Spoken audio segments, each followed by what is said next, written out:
This year especially has proven to be one where everyone needs to have an emergency fund.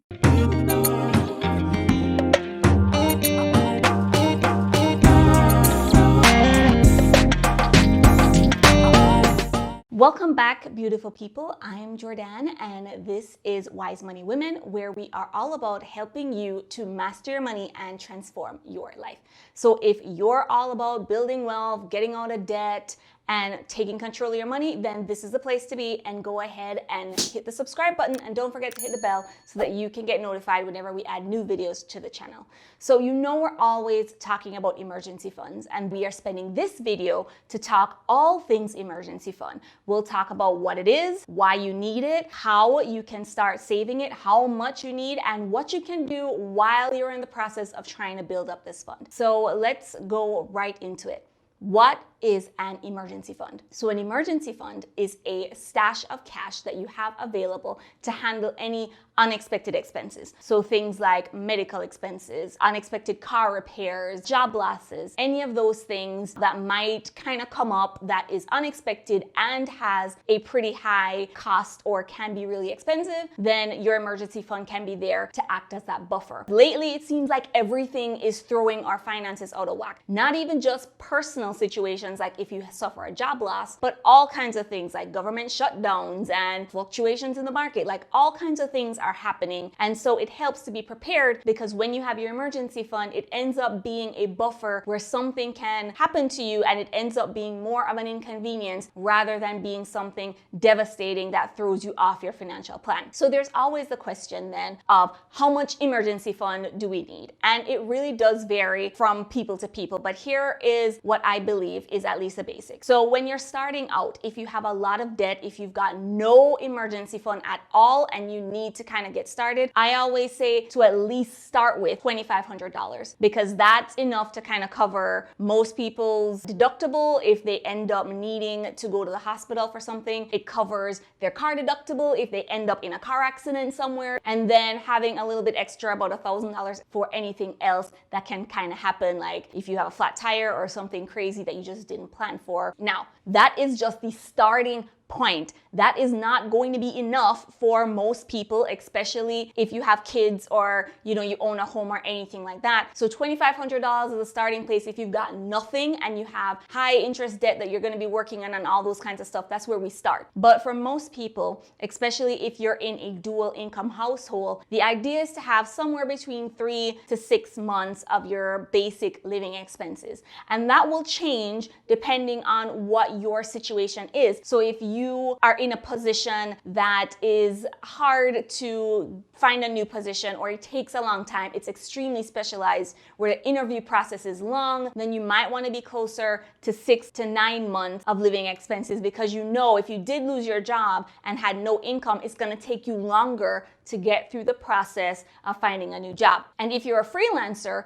or if you do something where your income is not really steady, you really want to get closer to having a 9 to 12 months, because you know that one, the income is not always going to be steady, and so it's harder to kind of save it up. And then two, because if you're out of work, it's going to take potentially longer for you to be able to build that income back up. So it really depends on your specific situation, but it also depends on your comfort level, because you might fall into the range of just needing 3 months, but if you feel more comfortable having 6 months, then kind of have at it. You'd want to make sure that you're able to sleep at night, and that you know that you're protected, and you feel comfortable being able to do just everyday living, because we don't want to spend all of our time constantly focusing on this emergency fund. So we talked about the basic general guidelines of how much you need. We talked about it being in living expenses, but what are we talking when we say living expenses? Do we mean you need to be able to replace your income for that period of time, or is it something else? So when we discuss living expenses, what we mean is your basic amount that you need to survive. Think things like to cover your rent, to cover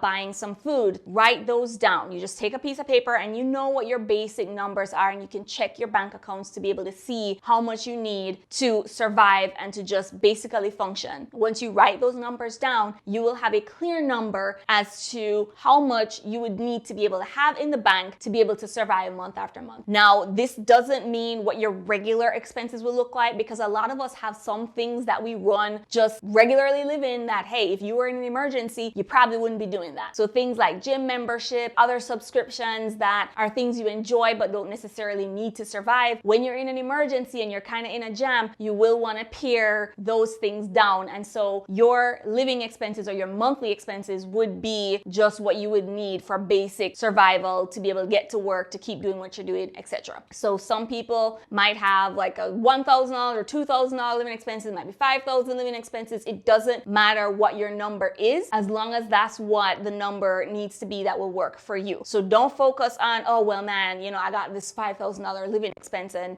this is really hard to get 3 months in an emergency when it's going to be $15,000. You don't need to focus on, oh my gosh, my number is so big. Instead, we need to make sure that our number is accurate so that you're able to, push forward. We kind of talked about the big elephant in the room, which is once you know your living expenses, the amount that you need in your emergency fund could be 3 times that amount, 6 times that amount, 9 times that amount. So let's be clear, that is going to be a big number. Even if it seems like 1 month is not so bad, if you're trying to save 6 months of expenses, that's going to be a big number. And it is not something that you are going to be able to just tackle in 3 months. Like, I'm going to just be able to save super hardcore and then I'm going to have, 6 months living expenses in 2 months. It's just not going to happen. It is going to take time. And so here are some tips that you can kind of use to be able to save more for your emergency funds. The first thing, as always, what you want to do is to be able to cut down on your expenses. And we have a video that shows different tips that you can use to be able to save hundreds every month. That is a great way to free up some cash that you can now put towards funding your emergency fund. Another thing that you can do is to sell some stuff that you don't need. Most of us have a whole bunch of stuff around our house that we're not really using anymore, and putting those to use is a great way for you to be able to free up some cash. So whether it's using consignment stores or using some online product or having a yard sale, all of those things are ways that you can sell stuff that's just cluttering up your space and free up some money so that you would be able to put into your emergency fund. Another thing that you can do is to use windfalls. So if you have things like stimulus checks, bonuses, tax returns, cash backs, anything that people kind of have, even if you have some credit card points that can be cashed in for cash, you absolutely want to be thinking about using some of those funds to be able to fund your emergency fund, just so that you will have that buffer. Now, while you're in the process of doing this and setting up those monthly transfers to your savings accounts to get the emergency fund built, life is still happening. So you might only be at 1 month saved in your emergency fund and something happens where you need more funds than that. And that's why we also want to focus on looking at alternatives while we're in the process of building our emergency fund. So some alternatives would be to be able to make sure that we have access to funds if something happens. So if you own your home, you can consider getting a HELOC or a home equity line of credit with your home so that you have that additional access to credit if something happens. Now, the plan is not for you to get this HELOC and use it right away or pull out the money or anything like that. The idea is to be able to have the credit available, so you do the work now of getting approved, getting that line of credit available, so that if something happens later, you know that you can fall back on it. So it's not enough to just say, well, you don't need to save your emergency fund, you'll just use the HELOC. You can't do that, because when things kind of happen and there are changes in the economy, a lot of times some of these companies can make changes to your HELOC limit, they can eliminate it. So it's not necessarily something that you want to rely on by itself. You just want to be able to have this as an option where if something happens, there's funds available for you to take care of yourself. Another thing that you might want to think about is having a big girl credit card. I believe every woman should have a big girl credit card, because this allows you to be able to have access to credit card funds if something happens. Now, a big girl credit card means that it has a high credit limit, so it's big enough that you can actually use it for any of these emergency situations that might happen. It also has a fixed low interest rate, so it might not necessarily be one that has great reward points or anything like that, but you want it to be a card that you can use it where it's big enough that it's available if you need it, but also low enough on the interest rate, and it's also fixed so that if you do use it, it doesn't end up throwing you into some crazy 29.99% interest rate that is going to be incredibly difficult to pay off. Now, credit unions are always a great place to be able to look for some of these big girl credit cards, because they're a little bit more flexible and offer a little bit more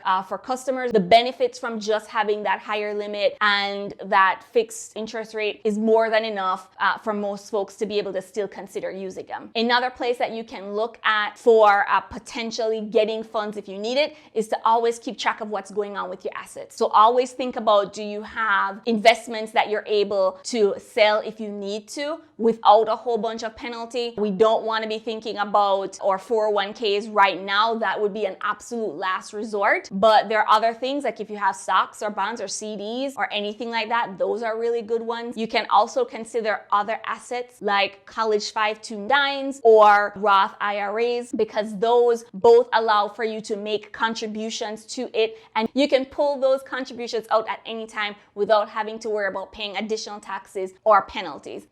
And the last one, of course, that you can always consider is your 401k. Now, this literally is if it gets so bad where the decision is to either eat or to end up on the street, then, most times people are going to pick that they want to make sure that they can survive for another day. So that is always a possibility, but it really does depend on your specific situation. I am not telling you that you should get up and go and raid your kids' 529s or for you to raid your IRAs, etc. Before you make any of those decisions, you do want to make sure that you consult with a tax professional or your financial advisor to make sure that you fully understand what the impact is of taking out of these funds at any time that you need to, except for when you really would expect to, which is retirement. But in the essence of what we're trying to talk about here is for you to be able to think about places where you can find funds to help you if you're in a situation where you haven't been able to save up the full amount of emergency fund, but something does happen. So those are the quick tips for building an emergency fund, ways to find funds while you're in the process of building your emergency fund, and just feeling like you are secure and you know what's going on with your finances no matter what happens. You can also think about if you have family members that you might be able to talk to or you might be able to get help from if something does happen, because at the end of the day, most of us are going to rely on our family and our friends anyway. So it makes sense to kind of think about, well,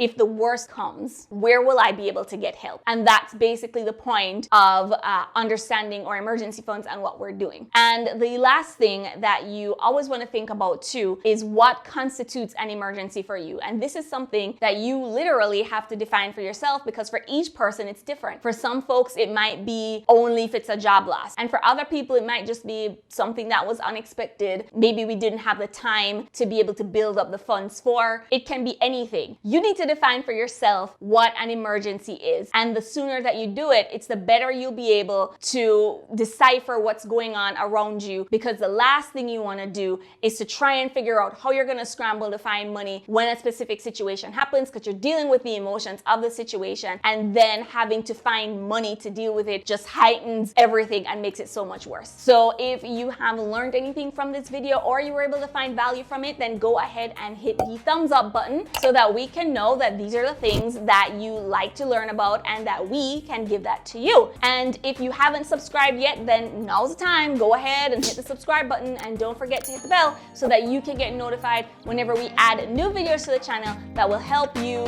to master your money and transform your life.